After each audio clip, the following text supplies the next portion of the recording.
Over the last 20 years, Africa has experienced an exponential growth across all economic sectors, from ICT to the arts. Africa is a promise to the world. It's this promise that we want to build on. My name is John Seke. I'm a partner at Coulson Honey, a firm of advocates in Nairobi.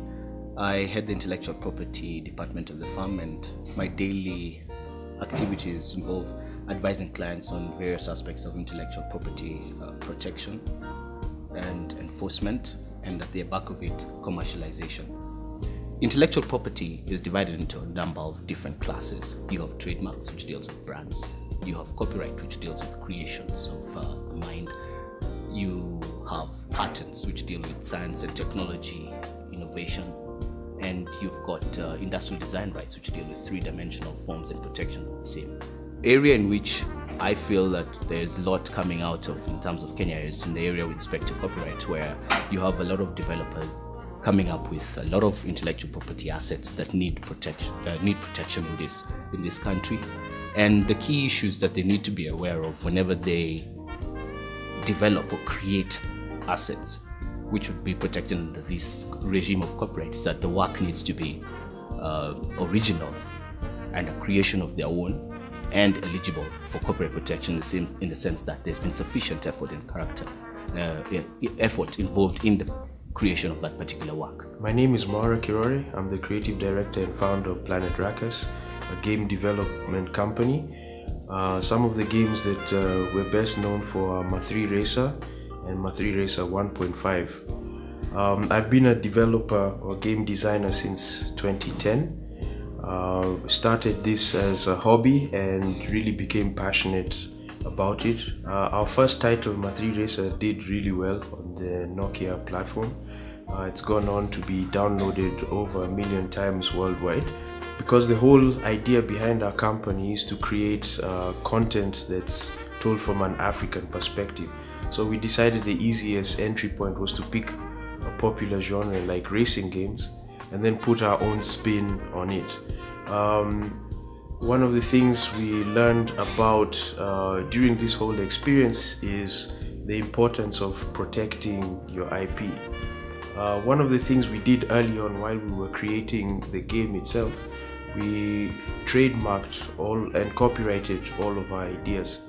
And this actually helped us a lot in dealing with a situation that arose 3 or 4 months into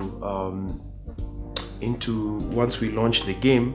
Once we had put the game up on the Nokia store, a company which had a music band by the name of Ma3, which is very similar to the title of our racing game, actually sent a cease and desist letter to Nokia based on the fact that they thought that we had infringed on their copyright or on their trademark.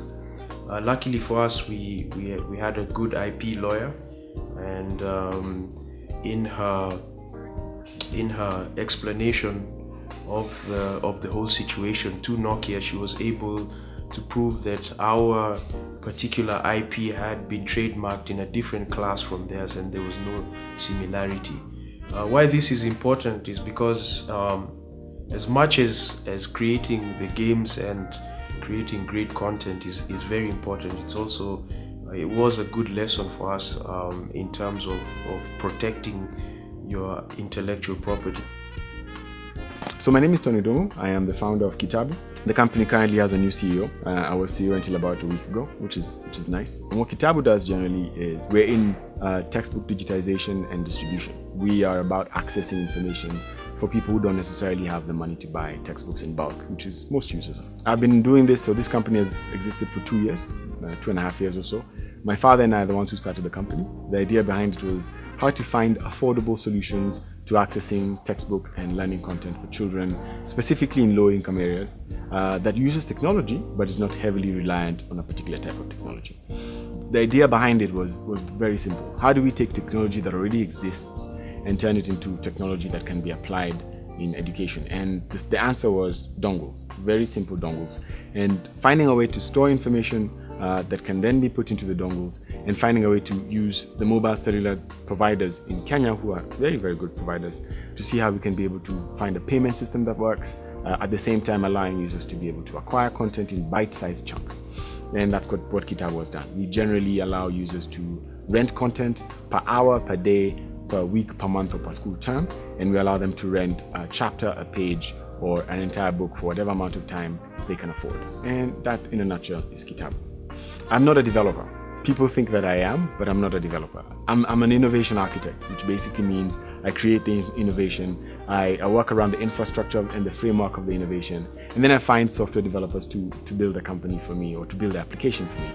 This matters specifically because when you're getting software developers to create an idea you've come up with, if you do not have intellectual property control over the idea, you're in trouble, because they can easily take what you have framed up in your mind, construct the actual application, and then sell it or replicate it anywhere else in the world. And education is one of those markets that not many people have walked into and been successful at. So Kitab was the first thing we actually did, and it's funny because we spent almost 70% of the initial investment we got to secure IP for the company, and the way in which we disseminate, we pay for, store, and access information. So that was a very big deal for us. The reason why that is important is because as we look at a lot of companies that are coming out of Kenya, one of the things most companies spend money on is the application itself, and not so much on the intellectual property, not realizing that when you sell your company, what you're really selling is the IP, not just the app.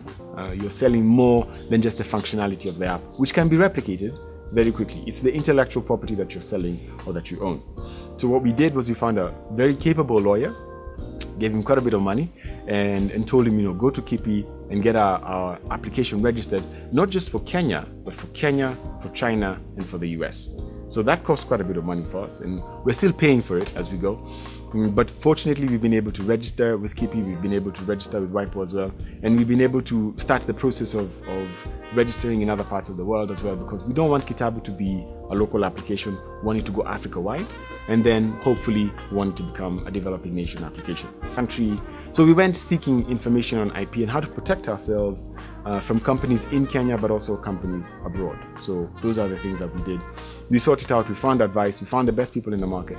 We sat down and had a conversation, and we decided this is something we want to pursue. So for now, the company is fully owned as a private company. We've got shareholders. My advice for upcoming developers is pretty straightforward.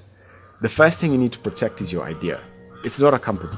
The company can be brought down and recreated anywhere in the world in days. But the IP, that's an issue. It's taken us a year to be able to get it, and even this month we are reapplying again for our IP just to confirm that everything is there globally. But once you put the money in the right place, it becomes very easy for you to monetize of what you have designed, of what you have created, of what you have built, of what you have rolled out, when you actually own the intellectual property behind your application. Otherwise, you're going to do all this work, and somebody else comes and registers it and runs off with it, and you have nothing in terms of legal recourse, because you never went and took the right procedures to prove that the application or the intellectual property is yours. So if you're an entrepreneur and you're creating something, my number one advice is the first person you should visit after your co-founder or your investor is your lawyer. It's extremely important, and there's no way you can substitute protecting and covering your IP with big profits. That's never going to work. Start with your investors, your co-founders, and make sure you run to your lawyer after that. That's my advice, and that's generally the advice anybody in Kitab would give you if you were to ask them. And I am inspired by entrepreneurs like Tony Dugu of Kenya, who's also come to Kuala Lumpur this week. The first company that Tony built failed, but he didn't give up. He did what any of you would do. He just tried again.